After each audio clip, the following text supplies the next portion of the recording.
Me encuentro en la Puerta de los Reyes, una de las 8 puertas monumentales de Hattusa, la capital del Imperio hitita.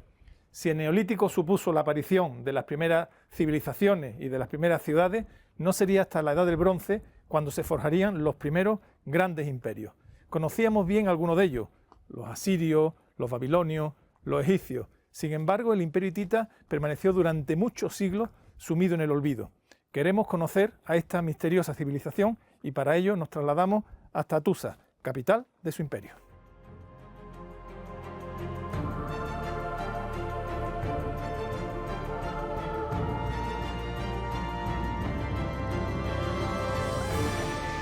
Arqueomanía.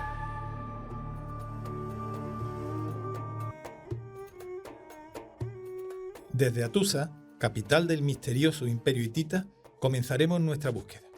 Vamos a tratar de responder a 2 preguntas fundamentales. ¿Cuándo y por qué nacieron los primeros grandes imperios? Y sobre todo, ¿por qué desaparecieron? Hattusa se encuentra en el centro de Anatolia, actual Turquía. Desde allí, los hititas dirigieron un gran imperio que se extendió desde los siglos XVIII hasta el XII a.C. Paseamos extramuros de Hattusa con Andreas Sachner, que lleva más de 3 décadas desenterrando la historia material del imperio hitita. En realidad, ¿quiénes eran los hititas? Tenemos un mosaico de pueblos en Anatolia, étnico y lingüístico. Hay muchos pueblos diferentes viviendo juntos, y para mantenerlos juntos fue necesario un equilibrio muy delicado del sistema. En territorio hitita habitaron pueblos distintos que hablaron lenguas diferentes, pero más allá de esta riqueza lingüística, lo más importante es que nos legaron miles de tablillas en escritura cuneiforme, gracias a las cuales podemos conocer su historia con un alto grado de exactitud. Pero no solo dejaron testimonio de sus recuerdos en escritura cuneiforme, sino también lo hicieron en forma de jeroglíficos, como este que tengo a mi espalda y que ordenó esculpir el último rey de Hattusa, Suppiluliuma II. Y es que una de las características de los imperios del bronce fue su capacidad para abrigar diferentes naciones y culturas. Gentes caídas de un Babel primordial convivieron bajo la férrea disciplina del imperio hitita. La escritura cuneiforme recoge diversas lenguas escritas con este tipo de grafía. Es lo que sucede con el íbero o con el castellano aljamiado, que se emplea un grafismo para varios idiomas diferentes. Una de las cuestiones clave para conocer el origen de los hititas es su raíz indoeuropea. Para algunos investigadores como Colin Renfrew, la lengua indoeuropea se extendió con el Neolítico. Por tanto, no está vinculado a un sustrato genético concreto, sino a un fenómeno de difusión cultural previo. Una de las incógnitas, pues, que desentrañar es el origen indoeuropeo o no de los hititas. Al contrario que el Egipto de los faraones o Sumer, los hititas no vieron la luz ante el mundo contemporáneo hasta épocas recientes. ¿Cómo es posible que una civilización tan importante como la hitita, que tuvo una gran extensión territorial, fue prácticamente desconocida hasta el siglo XX? ¿Cuáles son las razones de que tardáramos tanto en descubrirla? La capital de los hititas fue olvidada y fue redescubierta por los arqueólogos y fundamentalmente por los filólogos debido a las numerosas tabletas cuneiformes que se encontraron aquí al principio y que estaban escritas en un lenguaje que no pudieron comprender. Solo algunos textos estaban escritos en acadiano, una lengua semítica que se conocía ya en 1906. Pero el hitita no se conocía.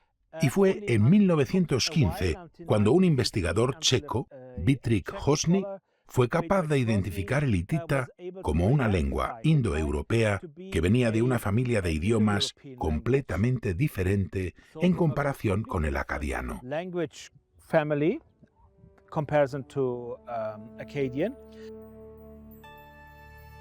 Hattusa no es una ciudad al uso. Su enorme extensión y su ubicación en un conjunto de colinas nos dejan ante un espacio que culmina un valle, un hito paisajístico que podía ser visto desde una gran distancia. El rey hitita era el dueño de la tierra, actuando en el nombre del dios de la tormenta, Teshup. Atusa era un lugar de poder. Allí operaban los artesanos y comerciantes que tenían la perceptiva autorización real y que, por supuesto, pagaban sus impuestos. De las tablillas cuneiformes se puede extraer mucha información al respecto, incluidas las penas por contrabando. A las élites hititas les interesaba el lujo como a todas las clases dirigentes de los primeros imperios. De hecho, los mercaderes asirios eran habituales en la región. Los metales preciosos, las gemas o los tejidos llegados de Oriente adornaban las casas de los ricos y de los poderosos. Así que hay que imaginar a Atusa como una ciudad con actividad comercial por una parte y reverencial por otra. It's a period of roughly 200 years where really Es un periodo de aproximadamente 200 años en el que esta ciudad tuvo gran esplendor. Estaba muy bien desarrollada, con grandes unidades arquitectónicas y con un sistema de calles muy complejo. Por ejemplo, debajo de las calles hay canales para sacar el agua, un sistema muy sofisticado de limpieza de la ciudad, o al menos una forma de deshacerse del agua. Por otro lado, hay una presa artificial para almacenar el agua para el ganado o para fines industriales.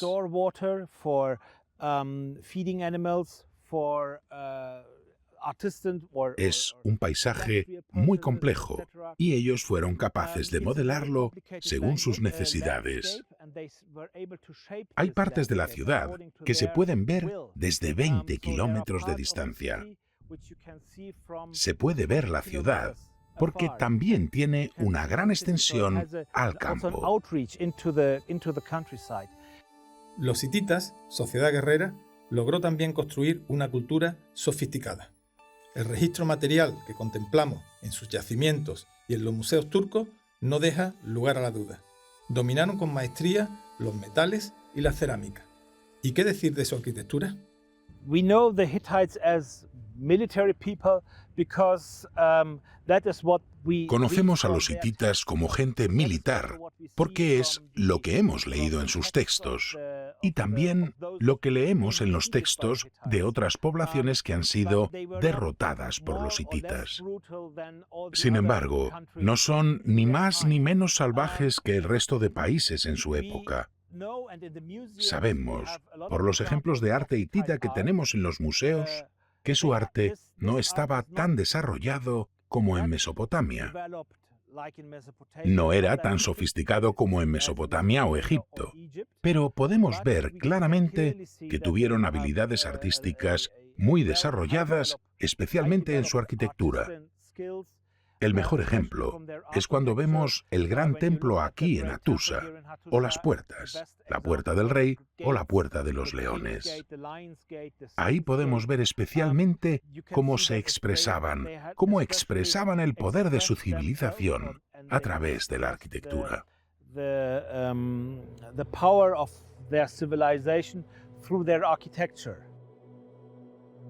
Los primeros grandes imperios, como el hitita que acabamos de conocer, nacieron al calor de la revolución tecnológica que supuso el nacimiento de la Edad del Bronce.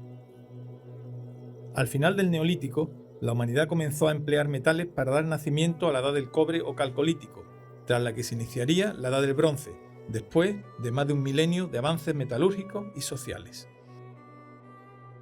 El inicio y duración de estas edades difiere según la región del planeta en que nos encontremos. El creciente fértil fue más precoz que el resto del mundo. Su pronta explosión demográfica y la proximidad y abundancia de recursos naturales provocó que el desarrollo tecnológico y civilizatorio se anticipara con respecto a otras regiones habitadas. Los avances en materia de organización social y política fraguaron los imperios del bronce, como los asirios, egipcios o hititas.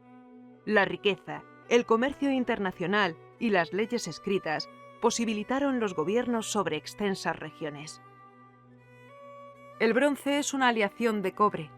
Al principio se le añadió arsénico, pero fue con la incorporación del estaño cuando se produjo un gran cambio tecnológico que impulsó el comercio y varió la faz de la guerra.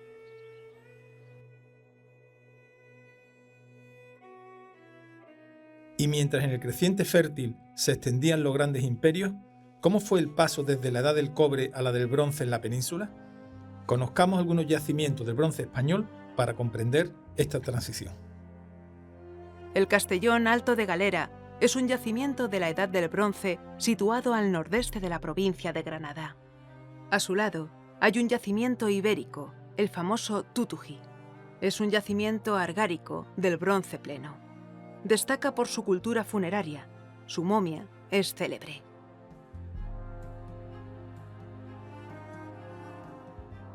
La cultura del Argar fue investigada por Louis Siret.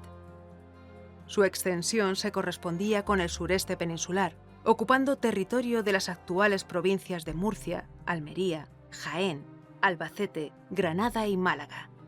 Algunos autores han querido ver el germen de un reino, aunque la cuestión no está clara. Sin duda, las referencias principales de la cultura argárica son la Bastida de Totana y la Almoloya de Pliego. En este último yacimiento se excavó recientemente una tumba doble con un rico ajuar. La sociedad y la política del Argar son todavía campo de investigación continua. Cerca, un poco al norte, podemos ver manifestaciones del denominado bronce valenciano. En Villena, en su cabezo redondo, se obtuvieron piezas de importación y otras de fina orfebrería. Está claro que la edad del bronce en la península ibérica dista mucho del esplendor de lo que podemos conocer en Anatolia. Además, su explosión fue 1000 años posterior que la del creciente fértil.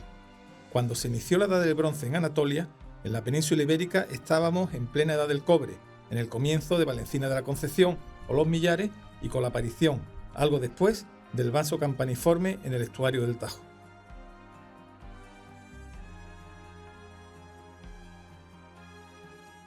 Sumerios, acadios, asirios y hurritas son algunos de los pueblos antiguos que poblaron Mesopotamia, las grandes llanuras entre los ríos Éufrates y Tigris. En Urfa se excavaron algunas de las tablillas que narran la epopeya de Gilgamesh y Enkidu, en Dilmun, la tierra de la eternidad, el paraíso. Las escrituras que fueron halladas en la villa de Sultán Tepe en Urfa narran la epopeya sumeria. Probablemente fueron escritas hace unos 4000 años. Está claro que esta región es el origen de los grandes imperios. En Harrán vivieron asirios, hurritas o hititas. Toda la región es una fuente inagotable de información para investigar las primeras civilizaciones. La edad del bronce se desarrolló muy pronto en la zona limítrofe del creciente fértil.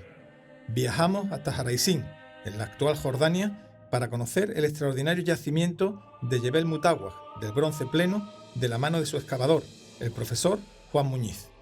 Y en este momento, en el bronce antiguo, uno está viendo un cambio, es un momento de cambio cultural. Están pasando cuestiones, identidades, ritos del calcolítico y están evolucionando hacia una sociedad que está viviendo en grupos de población mucho más amplios, en este caso más de 1500 habitantes tenía, hay más de 300 viviendas identificadas actualmente y con un deseo de hacer un desarrollo social. Me ha llamado la atención que estas murallas no son defensivas, prácticamente son de mensaje, ideológicas, de delimitación de perímetro de lo interno y lo de fuera, y también los santuarios que hemos visto dentro, que tienen cierta reminiscencia de la antigüedad. Exactamente, son modelos que se repiten, que copian o que se transmiten desde el calcolítico, pero ya con el desarrollo social de la edad del bronce, ese nacimiento. Dentro del poblado hay unas construcciones sin duda familiares, hay otras destinadas a usos como la industria, como la artesanía o el ganado, y luego los cultuales, que son el Templo de las Serpientes, el Gran Cercado, que definen por sí mismos barrios dentro de este gran poblado. Hay más de 1000 dólmenes del bronce antiguo asociados a la ciudad, ¿no? Había una ciudad de los vivos y una gran ciudad de los muertos. Exactamente, se desarrollan campos dolménicos, conjuntos de campos dolménicos, y que llegamos a contar más de 1000 dólmenes en el entorno de Jebel Mutawaj y que están conectados a través de la puerta oriental. Había un camino que hemos excavado y recuperado una parte que va desde el poblado hacia alguno de estos campos de dólmenes, con lo cual la conexión no solo es cronológica porque tengamos fechas de carbono 14, sino que es directa, constructiva, la relación entre el mundo de los vivos dentro del poblado y el de los muertos, que son las necrópolis dolménicas.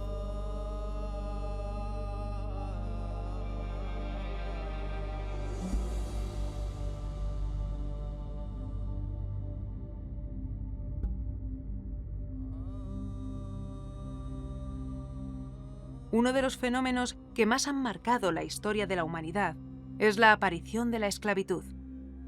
La obtención de mano de obra esclava transformó el escenario productivo y el social.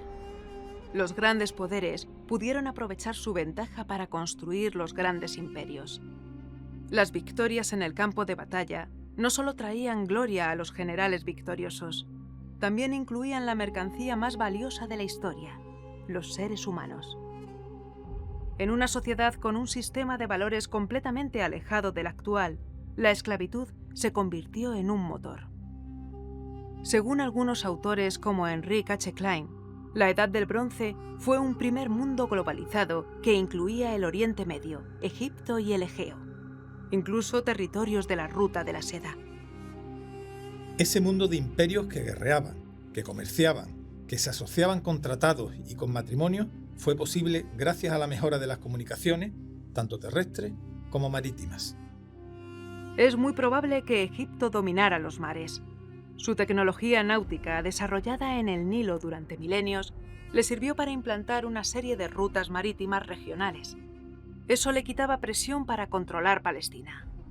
Los hititas comerciaron con los egipcios y también lucharon contra ellos.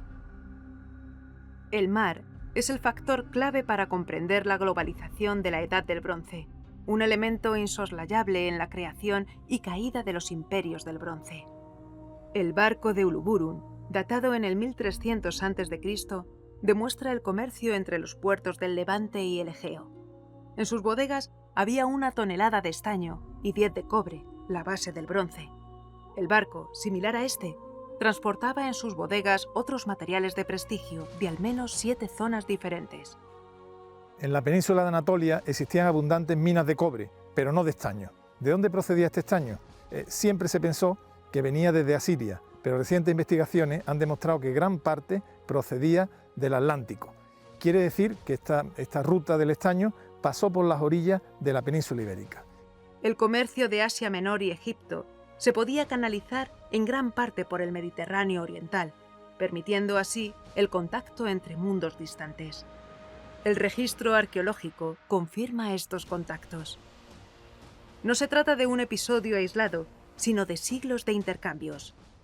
Es importante tener la imagen de varios imperios que se movían dentro de un mercado global y de unas intensas redes de intereses comerciales y políticos. Valga ejemplo la numerosa correspondencia entre el rey hitita Hattusili y el faraón Ramsés. Tratados comerciales, dotes para bodas reales, préstamos y hasta petición de médicos. Las tablillas son una fuente clave para la descripción de las relaciones internacionales durante la Edad del Bronce. En las tablillas cuneiformes se encuentran también las dinastías hititas y los problemas sucesorios. Within the royal family, there were heavy fightings. En la familia real había grandes enfrentamientos sobre quién era el rey correcto o quién tenía derecho a ser rey. Al final, Hattusili III derrocó a su tío y se proclamó a sí mismo rey. A partir de ese punto, la dinastía que gobernaba en Hattusa no era la legítima, por lo que el rey tampoco, a la vista de muchos. Desde entonces, siempre hubo una parte de la familia que podía reclamar: nosotros somos los reyes legítimos. Hubo grandes problemas dinásticos.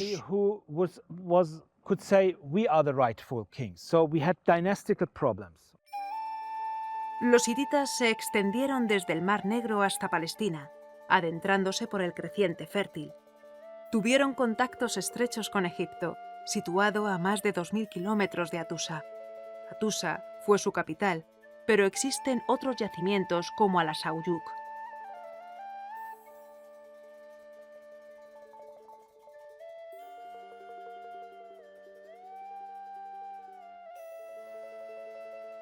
Al excavar los sepulcros de Alaco Ayuk se descubrieron unos ajuares de una riqueza impresionante. Estos ajuares están ahora en el Museo de las Civilizaciones de Ankara. En la Edad del Bronce, en los enterramientos, el mundo funerario tuvo una extraordinaria importancia. Aquí en Anatolia, en el mundo hitita, en el bronce antiguo, pero también en el bronce hispano. En ambos casos los enterramientos se producían dentro de las ciudades e incluso debajo de las propias casas. Diferentes autores han teorizado durante años sobre una posible gran invasión de unos pueblos llegados desde el mar en el siglo XII a.C. El hecho se conoce como la invasión de los pueblos del mar y tiene su base documental en varios jeroglíficos egipcios y en el hecho de que se produjo una especie de colapso bastante bien documentado en varios de los grandes imperios del bronce. In earlier times, people thought that the sea people were also En tiempos anteriores, se pensaba que los pueblos del mar también atacaron y destruyeron a Tusa. Sin embargo, aquí no hay signos de destrucción. Ahora sabemos que los pueblos del mar no son solo un pueblo, sino un conglomerado de muchos pueblos y tribus diferentes.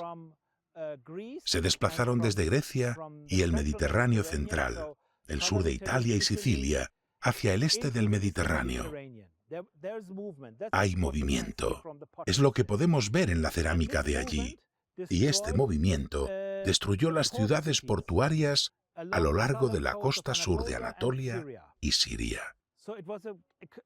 Fue un colapso económico enorme para la comunidad hitita. Un problema gigantesco causado por este movimiento de gente desde Egipto, Grecia y el Mediterráneo central hacia el este.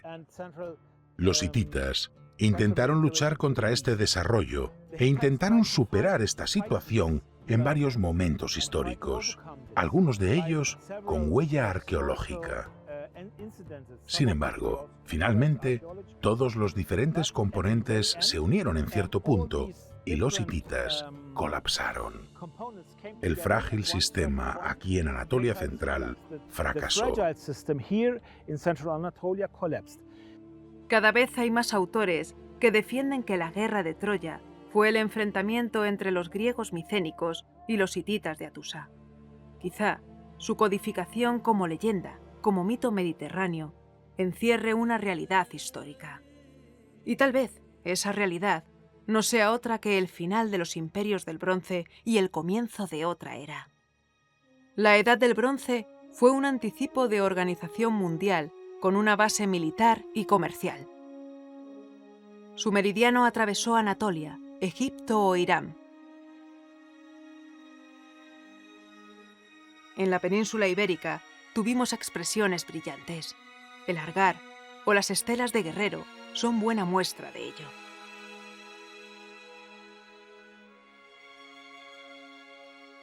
Los grandes imperios del bronce murieron, pero otras culturas posteriores bebieron de sus fuentes. Y quizás el monte Nenrub, al sur de Turquía, sea una de las más espectaculares muestras de esa amalgama de civilizaciones y tiempos. El rey Antíoco I eligió el cielo para enterrarse, y más allá de la belleza estremecedora de su túmulo y su monumento, el lugar emana un imponente discurso religioso, espiritual y filosófico. ¿Por qué? Porque aquí confluyen las principales creencias del bronce antiguo con las nuevas del hierro y todo ello remozado por las corrientes helenísticas. Sin duda ninguna, Antíoco, con su sincretismo religioso, supo estar cerca de todos los dioses.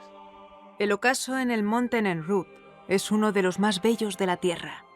El sol se oculta bajo montañas lejanas que se extienden al poniente.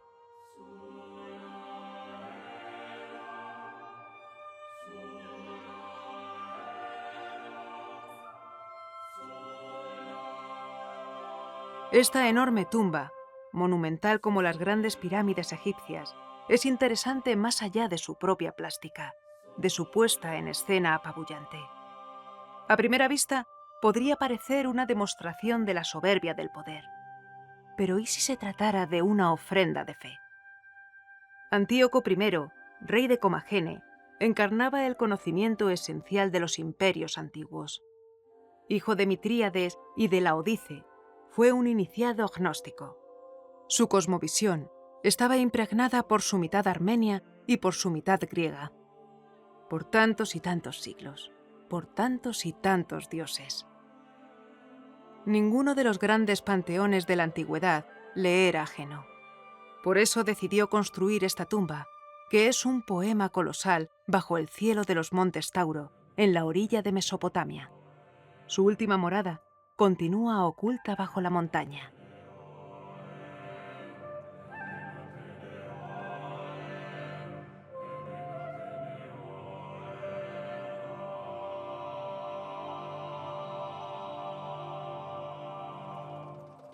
El propio Antíoco I negoció con Pompeyo y fue su aliado.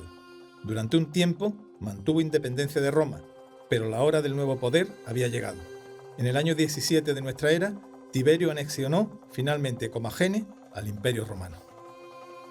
Antes se mantuvo protegido por fortalezas como esta de Arsemia.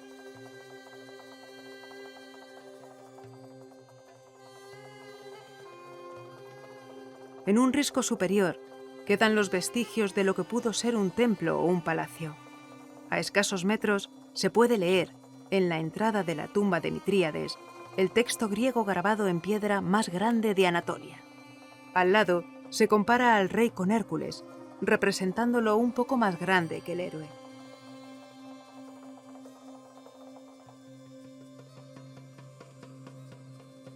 Un gran imperio, Roma, un imperio occidental, terminaba con la hegemonía de varios de los reinos más poderosos que conocieron los tiempos. El gran Alejandro forjó uno de ellos, conquistó Asia. Antes había rendido homenaje a los héroes de Troya. Pero ¿y si la guerra de Troya no fue más que una metáfora del final de una era? ¿Y si en realidad narra el conflicto entre Atusa y Micenas? Yazilicaya es santuario y un inmenso libro de piedra. La roca está grabada con las procesiones y los rituales de los sacerdotes hititas. Como desde siempre ocurriera con todos los imperios, al hitita le llegó su hora. Su decadencia y colapso fue rápido, fulgurante.